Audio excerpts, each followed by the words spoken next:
नमस्कार। जी files big debate में आप सबका स्वागत है। आज हम इस बहस में चर्चा करेंगे तमिलनाडु असेंबली इलेक्शन 2021 के बारे में।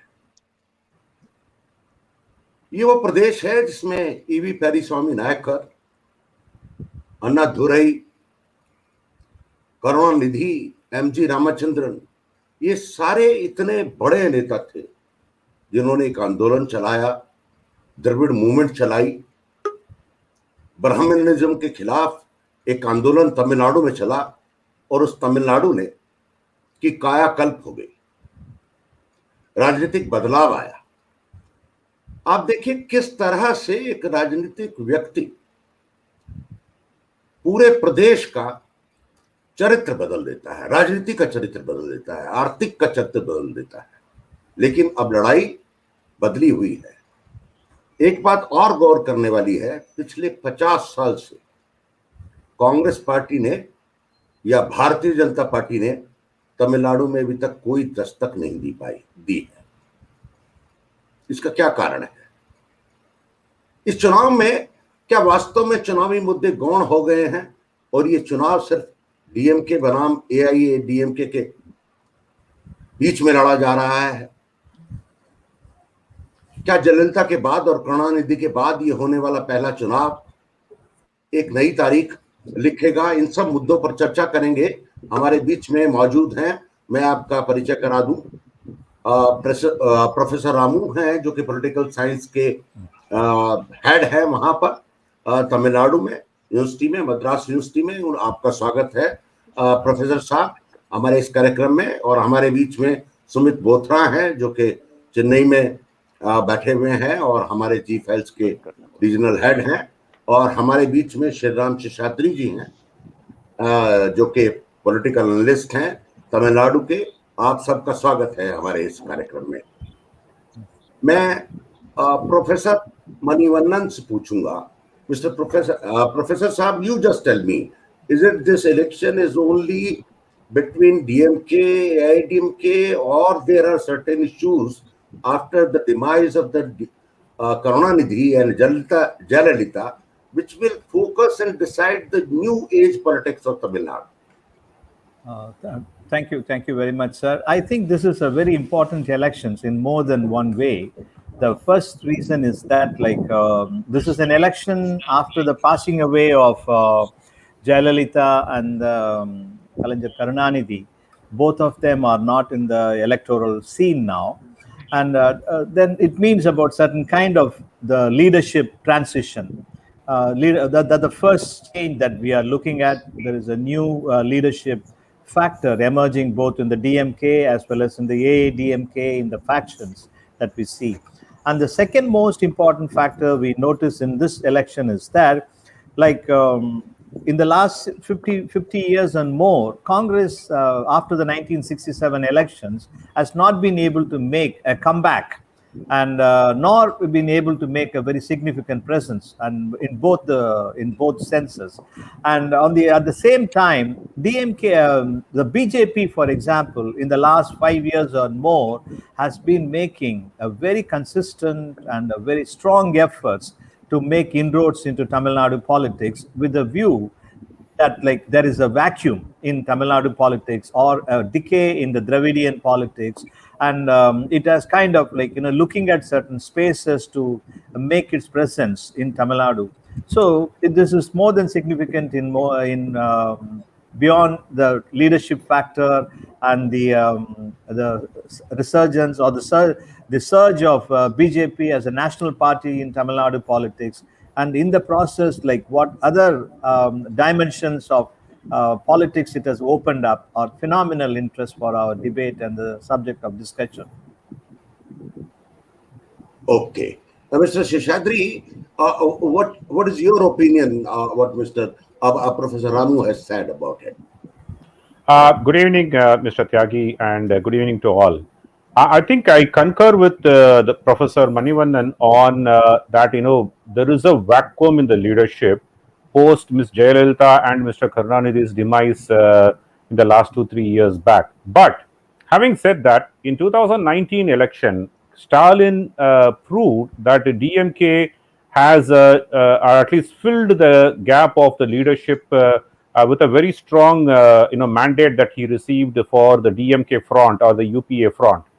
And Mr. Edappadi Palanichami, the current sitting chief minister, on the other hand, actually has had only 2 years post 2019 only he has had his CM-ship, if I may say so, because between 2017 and 2019, nobody was sure whether his rule or his chief ministership would continue for longer because of various MLAs were disqualified and their by-elections were held. So in 2019, he got a very clear mandate that he would continue till the end of 2021. So he has had a very short runway. But having said that, he has proved that he is a far more polished politician, as well as he is far more forthright in pushing himself as a leader to fill the gap of Ms. Jayalalitha. It is very difficult to say that whether he has filled the gap at this point in time, because of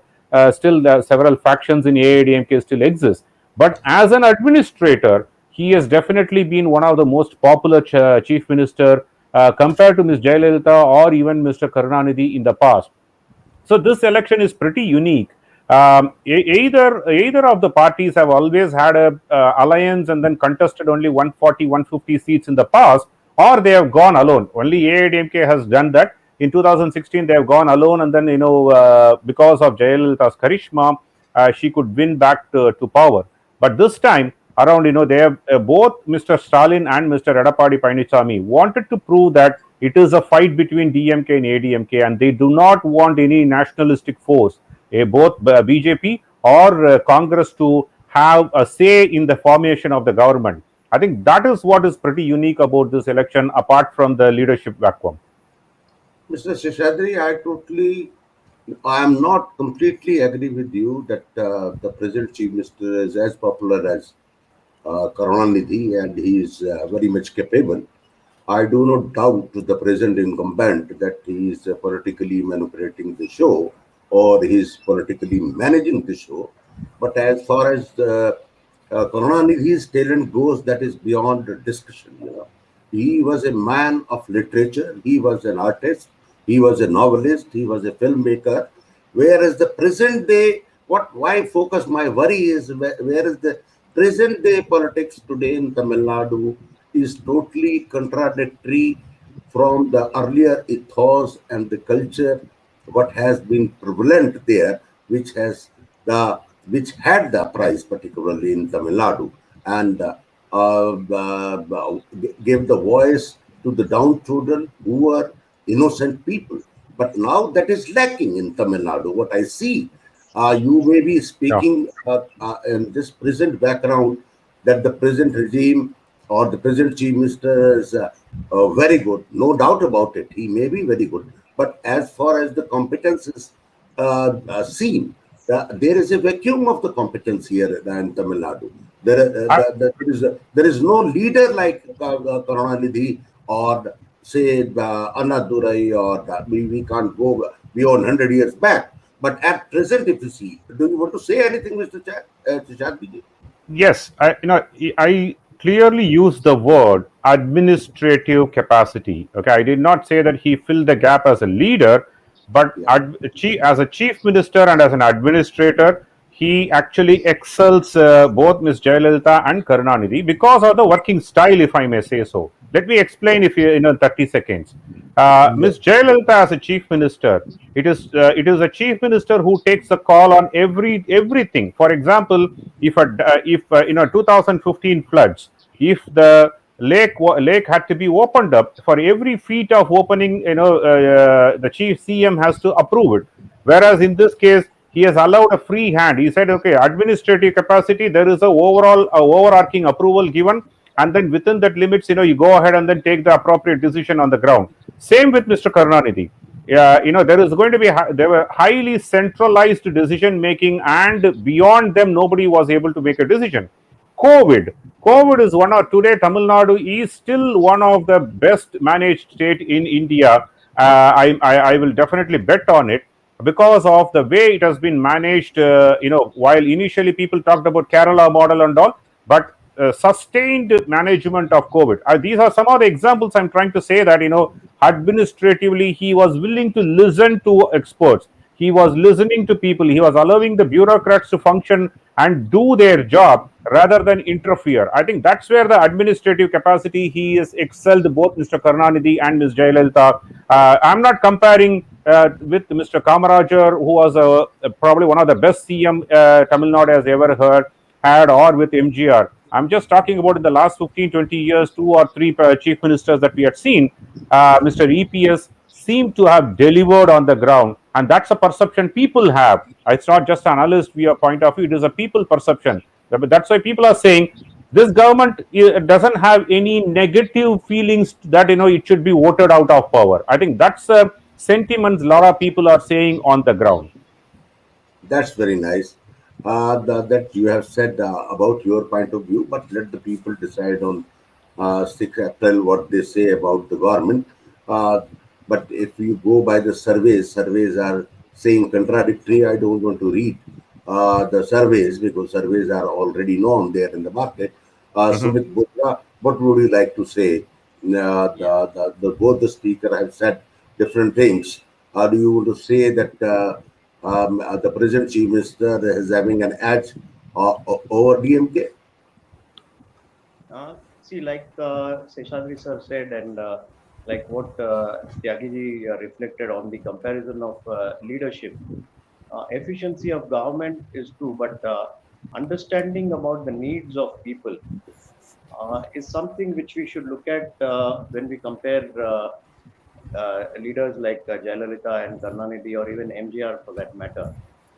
The understanding of people is reflected in what is shown in the manifesto. So if you look at all the manifestos that have been coming about, it's more and more about who's giving in more of freebies. So if that is the understanding of people, then we really need to look at, are we moving towards the Venezuelan model? Whereas I have no doubt at all that Tamil Nadu has been one of the best administered states, primarily because of, administration is allowed to administer and it functions well because of political compliance also. So there has to be support from the political side for administration to work effectively.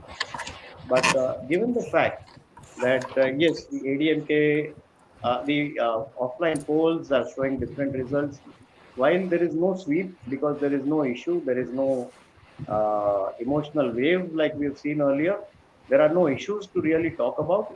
In fact, while the DMK has been talking about development, ADMK has been talking about success in managing COVID, managing the pandemic, the floods, and managing COVID very, very effectively. Yes, all those are pluses. But given that there is no negative towards anybody, then are we looking at a very close fight because there is no clean emerging winner? Or are we even looking at a sword of Damocles hanging around very soon? Okay. Professor Manivannan, Yeah. you tell me, the chief minister says that I am the son of a poor farmer. And the chief minister says as that it is a dynastic rule. The son and the grandson and the daughters are there in the fray. But if you traditionally see the leadership of the Tamil Nadu, though gradually they have become rich and the richest, they are there in the politics, whether it was MGR or Karunanidhi or Stalin or whosoever it is there. And people have seen in the last 50 years the ugly face of the politicians in Tamil Nadu also. And if you see, I'm really sorry to say about it, but it's a known fact about it. But what do you see that when the chief minister says that I am son of a farmer, he has been an MLA for last almost 30 years, and he has been the minister. So when one claims like this, it's quite surprising, No, actually, sir, see, there is one thing about, like, we are more or less like we are talking about the leadership qualities and other things. But how I look at the present chief minister is that he is the manager, and he is the manager, the CEO model, then the political leader. And so the CEO model of administration, then he manages the crisis, and delegates and interest responsibilities and co-shares, and but that is actually in the political culture, it is a different role. And in case of his like that, how is it possible that he has been from a PWD minister, very efficient, influential PW minister, to becoming a chief minister without kind of rallying a huge support until a moment comes that he arrives? Is that it has come from a very interesting aspect, is that the ability to control the resources in the party. And we are talking politics, actually. So let's put that factor, the controlling the resources, and what I mean, this financial resources, and then subsequently the management of the party, and then the greatest. I mean, let us not deny one historical fact, is that the comfort zone that he had enjoyed in the last 3 years and close to 3 years, the backing from the BJP, the center. And if we had not had the backing from the center, and then in the programs and in controlling the government and the party, this virtually, let us face it, for the last 4 years or so, BJP has also been been co-sharing the responsibilities of managing the affairs of the BJP, affairs of the All India Anna DMK. So in a way, this has been a very interesting thing, that the chief minister has had the benefit of a backing from the center and the BJP in the governance. This is a huge comfort zone, and nobody becomes a leader in a matter of 3 years' time. But you say that traditionally the Tamil Nadu political party has been so very supportive of the center, and they had a very good relationship always. Whether it was DMK, whether it was MGR, whether it is Jayalalitha, whether it is the present incumbent Palaniswamy. But if you see in the bargain, what is the outcome? What is the gain for the BJP? The 20 seats. Can you believe it? Yes, I can, because the gain for the BJP's strategic post through these 3 years is that, see, after the passing away of the AADMK, the vacuum it had seen before, with the coming decline of the Dravidian parties, or the Dravidian, that mandate and the strength, and BJP was foreseeing the possibility of a transition after Jayalalitha.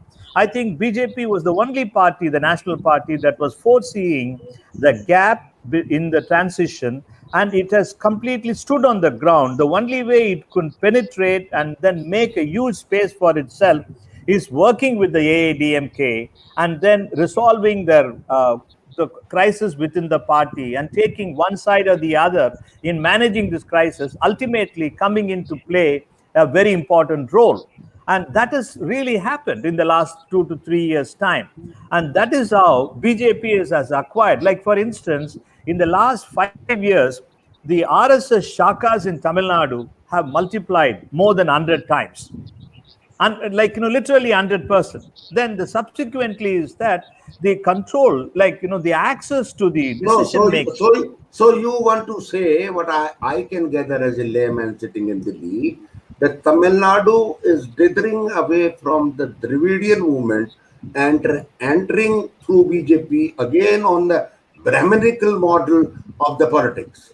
No, it is not that. I mean, what is happening is that BJP is taking this climb of making a stake in Tamil Nadu politics, and also in the last 10 years is that in 2009 elections, both in the parliament election, 2011 assembly election, 2016 assembly elections, DMK was facing a continuous slump.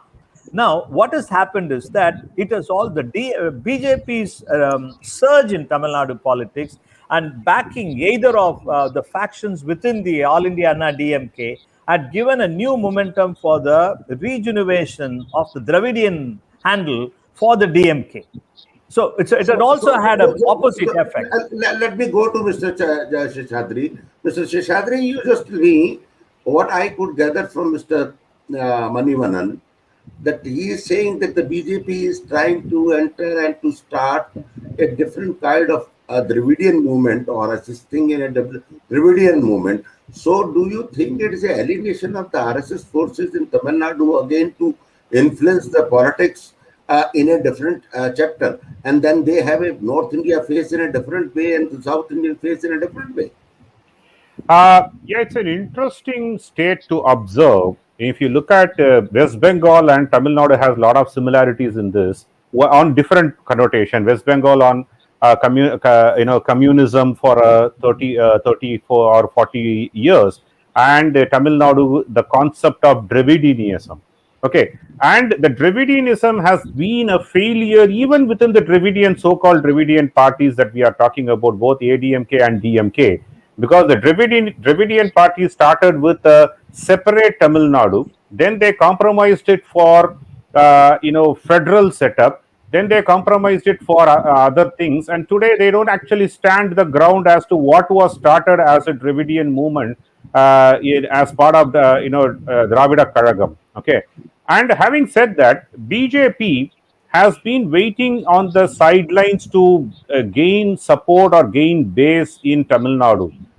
You asked a very interesting question to Mr. Manivannan that supporting ADMK government to survive for the last three and a half years, is it just resulted in 20 seats? I think my answer would be in a different way. If you look at 2016 electoral politics, the number of vote share that BJP got, while people say it is 2.75 percentage or 2.8 percentage vote that they got across Tamil Nadu, but if you just limit it to about 30 or 40 seats, they were in 22 percentage vote share in those 30 or 40 seats, and they have a very strong base in those 40 seats, which is not winnable yet, but they actually made a difference between a winner or a loser in 2016 assembly elections. And in 2020, and it's been almost about two decades that BJP has not entered the assembly. I think 2001 is a period is when they had only one MLA or so, and they actually want to enter into the assembly. So the only way the party can, emerge and probably create a base is if you are part of the ruling front, and if you have your own, MLA sitting in the assembly to show that you care for the people, and then they show that you are in power. I think that is the limited objective that BJP had to achieve in 2021. For Mr. Amit Shah, Nadda, and Mr. Modi, 2021 Tamil Nadu is only a extra one more state to look after, but their main aim is 2024 and 2026. I think that is where they started working, for which Mr.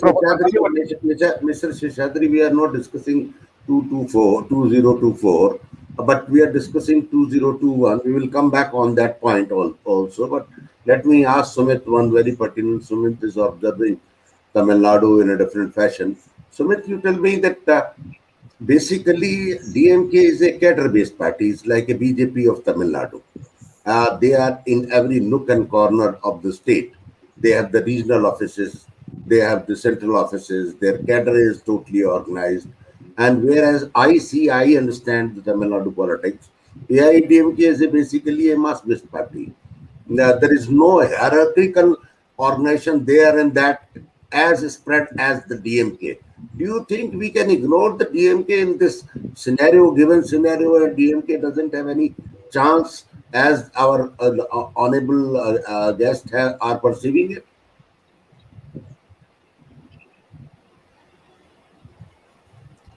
Yeah, basically, so like what Professor Manivannan also said, there is a realignment between the national parties that is going to happen now.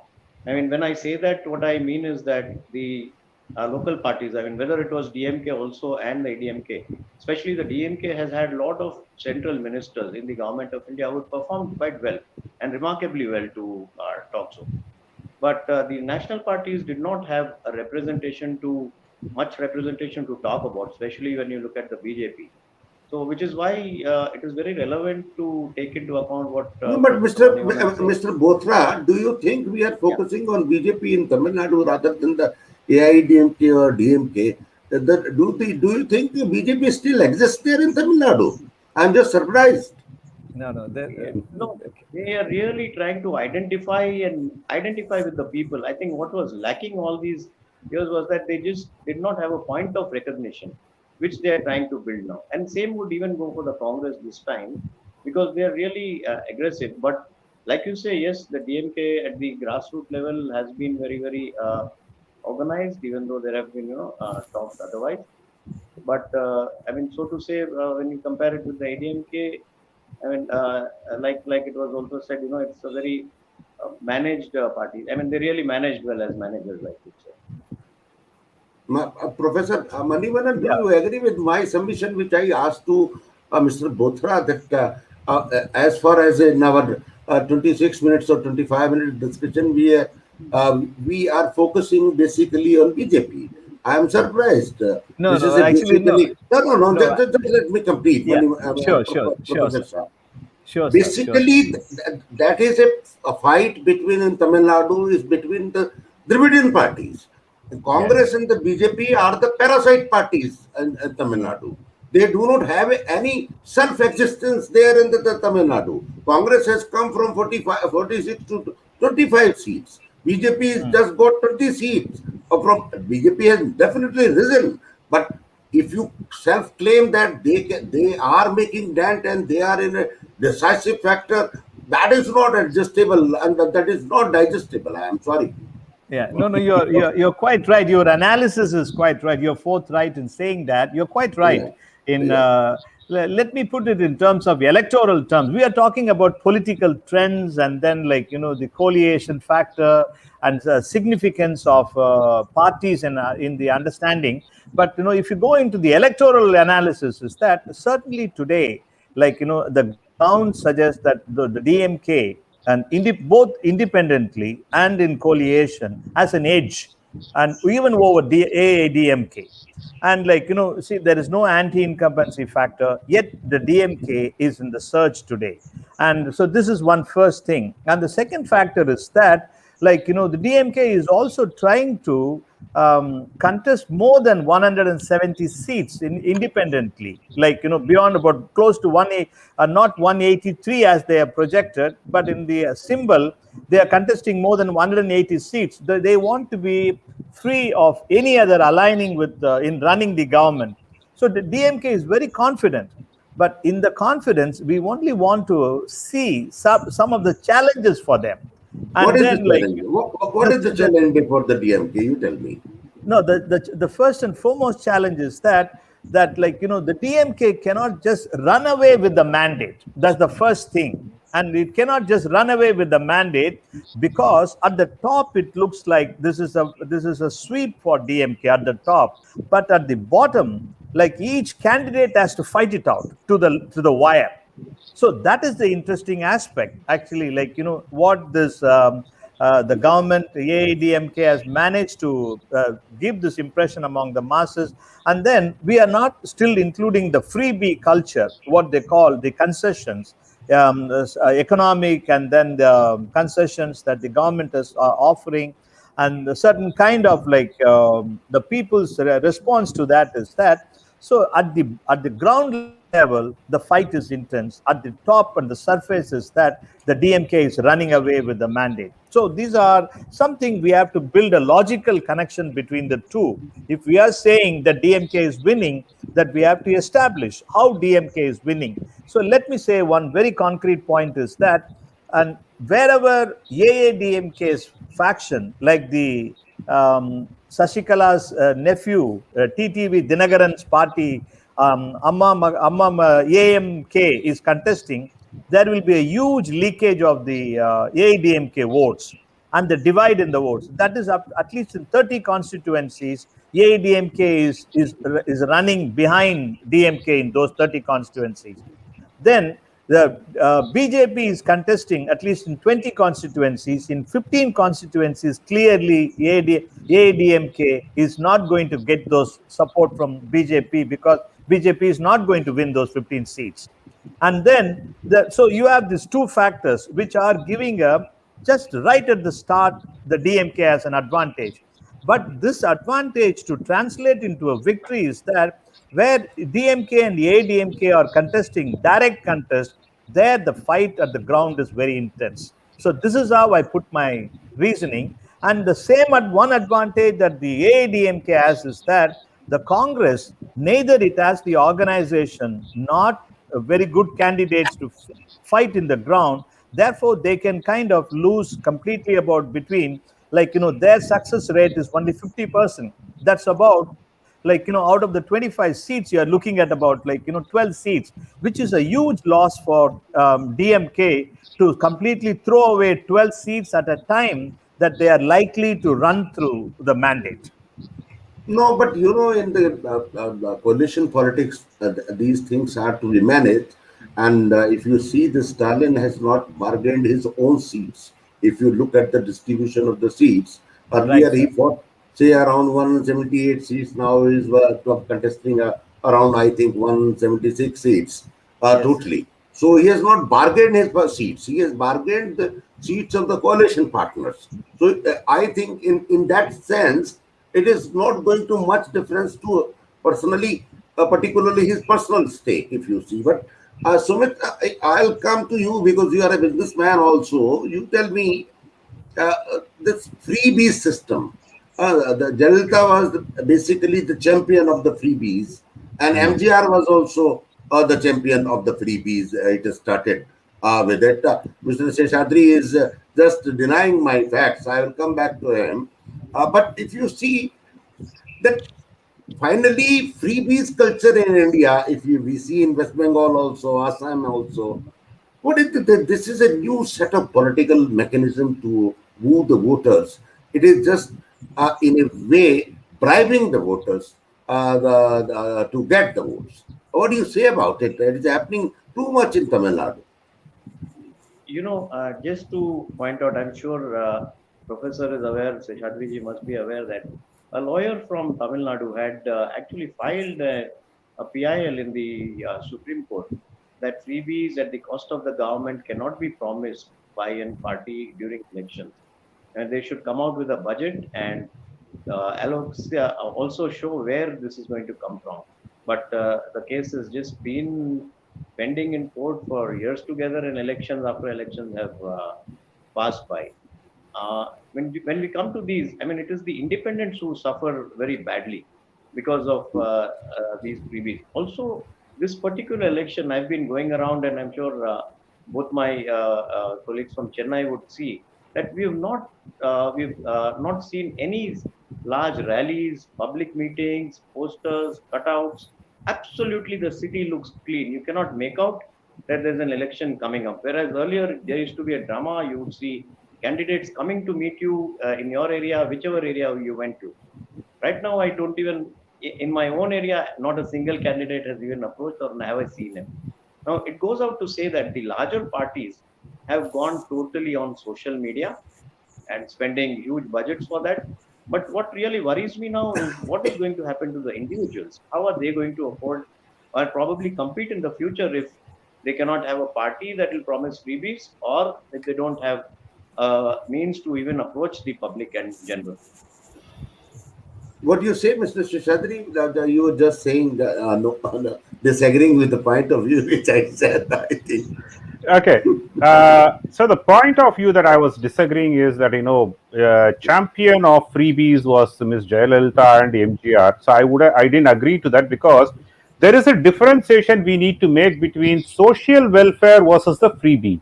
What Mr. MGR tried to do was social welfare by expanding the noon meal scheme that Kamarajar brought in. Whereas 2006, Mr. Karunanidhi won, and the hero, in fact, many people called it 2 acres of land and then color TV, 600 rupees per month for unemployed youth. These are the freebies, especially the 2-acre land was definitely not possible. They didn't meet that. And color TV was extravaganza. And what Ms. Jayalalitha did in 2011 and 16 is extended that with a mixie grinder, and now ADMK does it with a washing machine. But if you look at it, Jayalalitha also gave sustenance, that is, a freebie in the way of income earning freebies, and bicycle to the girl children to go to the schools. These are social welfare mechanisms. So I think people will not have a problem with the social welfare free. Okay, even if you had to call that as a concession, that is social welfare and for the development of the people. But giving out certain things free, wiping out your loan, These are definitely, as you rightly said, it is a But that is there in the election. This election also, waving yes, of the yes, loan is yes, there. yes. Yeah. Yes, Yeah. both the That parties yeah. have been irresponsible. I tell you, 2006. Why I called out is 2006 was a it was surprised. Karunanidhi surprised ADMK by coming up with a manifesto with all these freebies, and since then both of them have been reckless in giving out these freebies. But this election, both are see. How is a voter going to choose on the basis of the freebies given? Both are giving the same. In fact, the ADMK is giving more than what the DMK is giving. So both are giving the same. So the level playing field has been made. At the end of the day, it is irresponsibility of both the larger parties, but the level playing field has been laid out very clearly. And hence, like Mr. Manivandan said, it comes down to the individual candidates and then individual area. Yes, even today, I agree with Professor Manivandan that DMK has an edge in 2021. But if you ask this question exactly a year back, any one of us in this panel would have said it was a DMK sweep. And today we are not saying that it is a DMK sweep, and that probably there is a tough fight, maybe a 50-50 chance. And all those we are talking about only because there is a resurgence of EPS. I said, on many occasions, many reasons, many initiatives that he took. Plus, people are little afraid of DMK coming back to power. They all remember what happened between 2006 to 2011. Business people, No, common but public. Mr. Seshadri, if I go by the 15th March survey of ABP and C voter, that says the 161 to 169 seats to DMK and 53 to 61 seats to AIADMK. That is a survey I am talking about. Right. You are claiming contradictory that what is going to happen. Yes.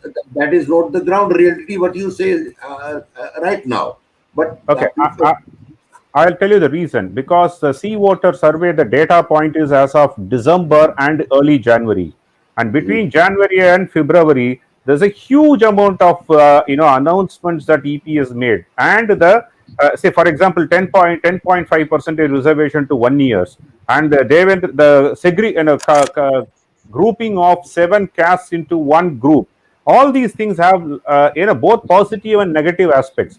And of course, the coalition, both sides had a setbacks on their coalition, but DMK, so to say, actually gave only 6 seats to all their coalition partners. Congress, like Professor Manivandan said, actually they don't have a ground level connection at all. The 25 odd seats, there's a huge amount of infight, and people at the cadre level, people are not working on that. In fact, Mr. P. Chidambaram even said, Karaikudi, can we give it back to DMK because booth level workers are not coming to work for the Congress candidate. So that's a level of disconnect people do have. And I want to just contradict one point that Mr. Manivandan made on AMMK, Amma Makkal Munnetra Kazhagam, which is a faction of ADMK. Actually, whatever the vote that they are going to split, they are compensating by aligning with STPI and OIC. So, which is in a way splitting the votes from ADMK, the ADMK for ADMK votes to AMMK, and taking away votes of DMK, the minority votes of DMK. So both of 2 to 3% compensation that both sides is going to make. I think that's why AMMK will play a neutral role. Will not have a major impact. But of course, about 12 to 15 seats, it will actually be a spoiled sport. But beyond that, I think they play a very big neutral role in my opinion. Professor Manivandan, there is a mystery question, enigmatic question. Everybody is wants to know in Tamil Nadu why Shashikala did not participate in this election. I think there are two reasons. The first reason is that one, I see a point in our AIDMK. If it together, if it is not merged together and fight the elections, there is a greater probability of losing the elections. So she is anticipating that, this government and this party will lose the election. Then after the elections, then they can come for a merger, and where she would have a greater bargaining potential and a bargaining power. And that is the first thing. And the second factor is that, she also faces an invisible pressure from the BJP and the other forces is that if she steps in to play a spoil sport right now by challenging the AIDMK, then what happens is that she is contributing to the sinking of the AIDMK's fortunes, of which BJP is an ally. So, like, the Well, BJP, it kind of directly affects the interest of the BJP as well. So, therefore, she chooses the third position, that she takes a step out of this electoral context and stays, kind of recoups her energy and comes back to take control of the party. If the party loses anything but beyond not getting up to 50 and 50 plus seats, I'm quite certain there's ADMK, if it loses, it is waiting to explode, break into two groups. So that is a kind of revisiting the factional politics between Janaki M.G. Ramachandran and Jayalalitha Jayaraman in 1989. So she that's right. sees herself as a place where she can be the Jayalalitha of the 1989. Okay, thank you, Mr. Manivannan, and thank you, Mr. Seshadri and Sumit ji. Thank you. We will end this program. हम इस programme का आज अंत यहीं करेंगे, लेकिन तमिलनाडु में जो हो रहा है, तमिलनाडु में बहुत छोटे छोटे दल हैं। कुछ दल एआईडीएमके के साथ हैं, कुछ दल डीएमके के साथ हैं, लेकिन वो उतने ही प्रभावशाली हैं अपने अपने क्षेत्रों में जितना प्रभावशाली उनको होना चाहिए और जितनी पकड़ उनकी होनी चाहिए। लेकिन ये चुनाव तमिलनाडु की राजनीति का रंग बदलेगा। इस चुनाव के बाद कई आयाम आएंगे और देखने वाली बात यह है कि कांग्रेस रसातल पे जाती है, भारतीय जनता पार्टी का उदय होता है, और ये चुनाव स्टालिन के लिए भी बड़ा महत्वपूर्ण है। अगर स्टालिन ये चुनाव हार जाएंगे तो उनकी सत्ता, परिवार के बीच जो युद्ध लड़ा जा रहा है वो कहां जाकर के रुकेगी ये किसी को नहीं पता है। और एआईडीएमके के लिए भी चुनाव बहुत महत्वपूर्ण है, क्योंकि अगर ये चुनाव हार गए, जैसे प्रोफेसर मणिवन्नन ने कहा है, तो इसके परिणाम गंभीर होंगे। हम अगले प्रोग्राम में एक नए राज्य को लेकर के फिर आपके सामने हाजिर होंगे। धन्यवाद, नमस्कार, खुदा हाफिज।